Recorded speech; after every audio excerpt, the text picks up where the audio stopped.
여러분 안녕하세요. 성경 속에 있는 진리를 탐구해보는 기독교 강요 시간입니다. 오늘은 12항에서 18항까지 살펴보도록 하겠습니다. 12항 영혼의 치료와 사적인 고백.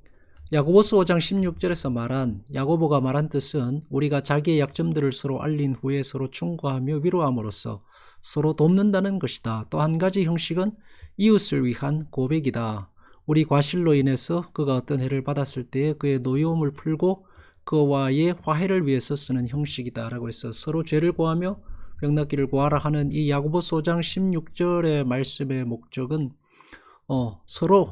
서로에게 잘못한 것이 있다면 서로에게 용서를 구하고 서로 노여움을 풀고 교회의 하나됨을 지키고 화해를 위해서 쓰는 말씀이지 그것을 천주교에서처럼 신복에 가서 고해성사를 하는 그런 의미는 아니다.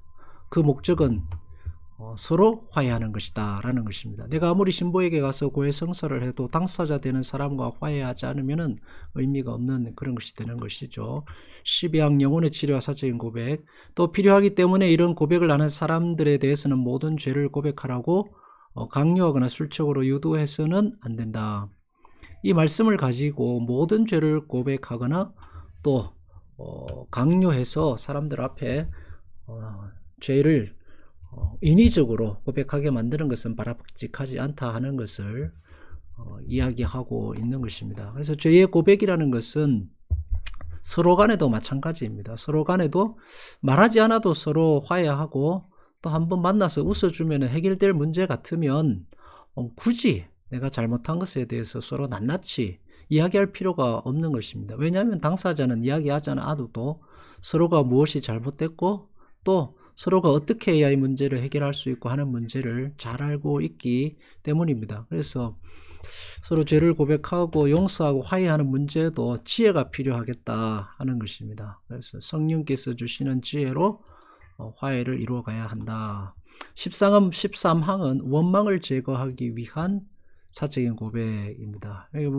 마태복음 5장 23절 24절 말씀을 예로 들고 있습니다. 그러므로 예물을 제단에 드리려다가 거기서 내 형제에게 원망 들을 만한 일이 있는 것이 생각나거든 예물을 제단 앞에 두고 가서 형제와 화목하고 예물을 드리라 하는 이 말씀도 형제와 화목하고 잘못을 인정하고 용서를 빌므로써 죄과로 인해서 깨어진 사랑에 대한 회복이다. 그러니까 이것도 하나님께 죄를 지었기 때문에 하나님 앞에 그 죄를 고백하는 이런 문제도 있지만 또 다른 문제는 뭐냐 하면은 깨어진 공동체를 세우는 것.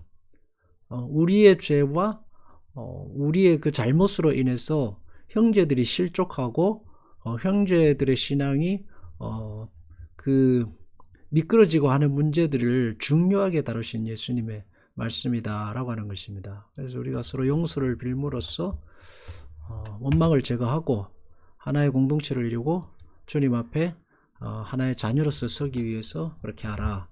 14항은 형제 간의 화해를 위해서 교회 공적으로 화해와 용서를 선포하는 것은 바람직하다 하는 것입니다. 이것은 뭐냐 하면은 그 공적으로 교회에 중대한 문제가 있을 때에 그것을 그냥 덮고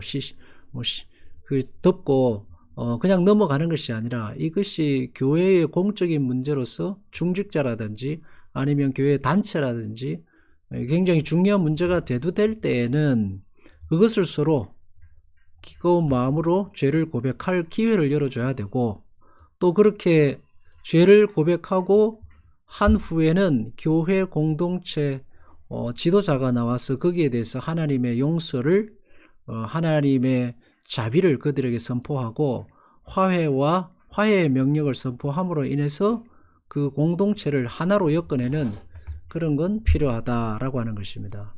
그래서 어떤 부분에 있어서는 그냥 넘어가야 하겠지만 또 어떤 부분에 있어서는 중요한 공적인 문제다라고 하면 공적인 문제로 다루어서 교회 하나됨을 이루어야 한다 하는 이야기입니다. 15항 고백에 대한 천주교 교리의 요점, 이게 잘못된 점을 몇 가지 지적하고 있습니다. 천주교회의 신학자들은 무엇이라고 하는가? 그들은 양성의 모든 사람은 분별 연령에 도달하는 즉시로, 여기 양성이라는 건 남자 여자를 이해하는 겁니다.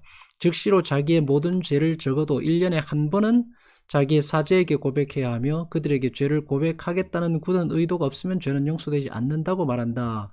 그리고 기회가 제공될 때 이들을 실천하지 않으면 낙원으로 들어가는 문은 그들 앞에 닫힌다.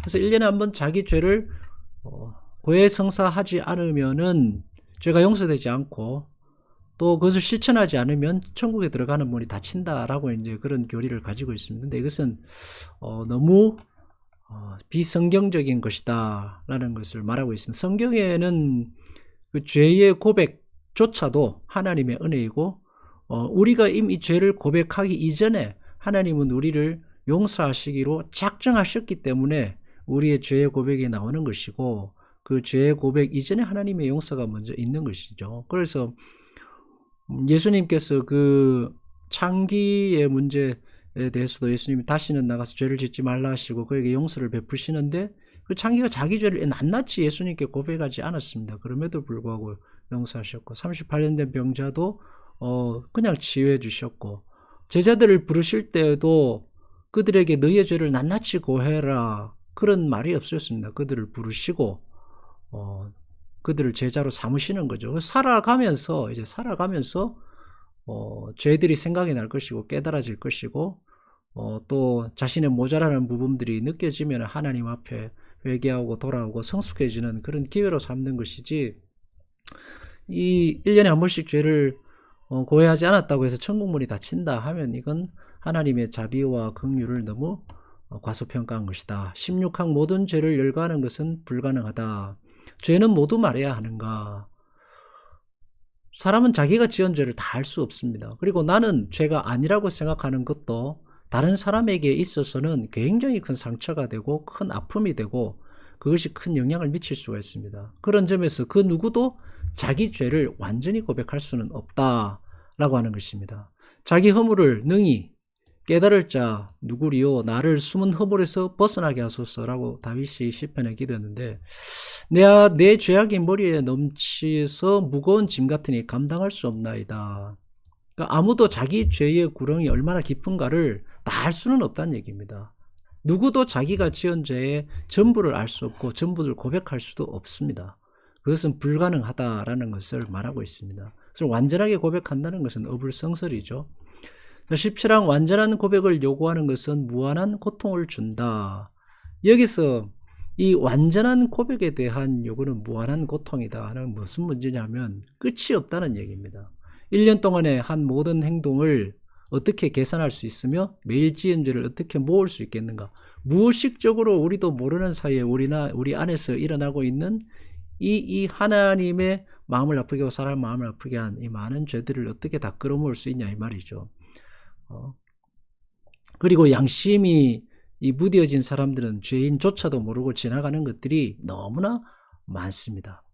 우리에게 밀려드는 죄의 수와 종류는 그렇게 많다. 내가 여기서 말하는 것은 비교적 중대한 죄를 서너게 눈여겨보고는 이 고백의 의무를 다했다고 생각하는 따위의 야만적이고 우둔한 위선자들이 아니라 하나님을 진심으로 경배하는 사람들이다 해서, 하나님을 진심으로 경배하는 사람들조차도 그러할 것이고, 또 죄의 고백을 했다고 그것을 통해서 내가 경건한 사람이라고 인정받는, 그 자기를 경건한 것처럼 여기는 소위 말하는 바리새인들의 그 회칠할 무덤 같은 그런 오류에 빠지기 쉽다라는 이야기를 하고 있습니다.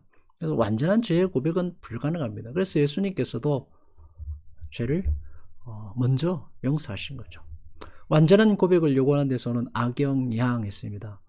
첫째로 그것은 전혀 실행할 수 없다. 불가능한 일이라는 거죠. 불가능한 일을 요구한다면 말이 안 되는 거거든요. 멸망시키며 정죄하며 당황하게 만들며 파멸과 절망에 빠뜨릴 뿐이다. 나아가서 그 성도들이 교권의 노예가 되는 그런 꼴이 돼버리는 겁니다. 죄인들에게 자기의 죄에 대한 진정한 인식을 빼앗음으로써 그들을 하나님과 자기를 모르는 위선자로 만든다.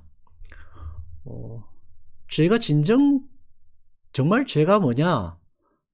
참된 그 죄인식을 완전히 망가뜨려 버리는 거죠. 죄라는 것은 윤리적 도덕적 문제를 넘어서서 하나님과 어떤 개인과의 관계입니다. 근데 그것을 죄를 낱낱이 1, 2, 3, 4, 5, 6에서 100까지 이렇게 세다 보면은 인간의 본질적인 죄, 인간이 하나님 앞에 범죄해서 원죄를 가지고 아무리 죄를 고백하고 해도 해결할 수 없는 인간 깊은 곳에 있는 그 본질적인 그 인간 존재의 문제들을 간과해버리는 위선자로 만들어버린다. 바리새인들이 그랬죠. 행위만 가지고 자신의 의를 주장하는 그런 위선자가 양산되게 되는 겁니다. 죄를 일일이 열거하는데 온 정신이 팔려서 자기 마음속에 숨어있는 죄의 수렁과 비밀한 죄와 그 추악성을 잊어버린다.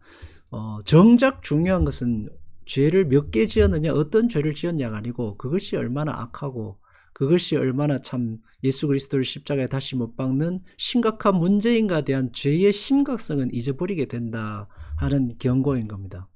이것은 우리가 잘 새겨들 필요가 있는 말씀이겠습니다.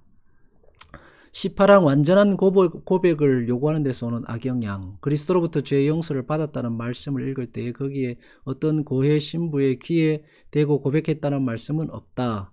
고백을 받을 신부나 고백이라는 제도 자체가 없었으니 그들은 고백을 할 수도 없었다. 그 후 여러 시대를 지나는 동안 고백 제도는 없었으며 이런 조건이 없이도 죄는 항상 용서받았다라고 해서 신부를 통한 고해 성사라든지 또 1년에 한 번 죄를 용서해야 천국 갈 수 있다든지 죄를 고백해야 천국 갈 수 있다든지 아니면 또 그런 그 고해 성사의 제도 자체가 성경에는 없고 고백을 받을 신부나 고백이라는 제도 자체가 없었다라는 것을 이야기하고 있습니다. 여기서 우리가 이제 늘 생각해야 되는 것은 신앙생활을 완전하게 제도화 시키면 시킬수록 본질을 잃어버리게 된다라는 것을 여기서 이야기해 주고 있는 것입니다. 그래서 우리도 그 율법이 중요하고 교회의 전통도 중요하고 제도도 다 중요하지만 그러나 그것이 우리의 신앙생활을 돕게 할 수는 있지만 완전한 신앙생활로 이끌어갈 수는 없다. 성령의 인도하심을 따라서 우리가 지혜로운 신앙생활을 해야겠다 하는 것입니다. 자, 기도하겠습니다. 하나님 아버지, 우리는 우리가 얼마나 큰 죄를 짓고 또 얼마나 많은 죄를 짓고 살아가는지 사실은 잘 모릅니다. 그럼에도 불구하고 주님께서 우리의 죄를 용서해 주셔서 감사합니다. 우리가 이렇게 하나님 앞에 용서받은 죄인이라는 사실을 늘 기억하고 겸허히 하나님의 은혜를 생각하고 겸허히 주의 말씀을 따르며 겸허히 관용으로 사랑으로 따뜻함으로 살아가게 해주시옵소서. 예수님의 이름으로 기도하옵나이다. 아멘.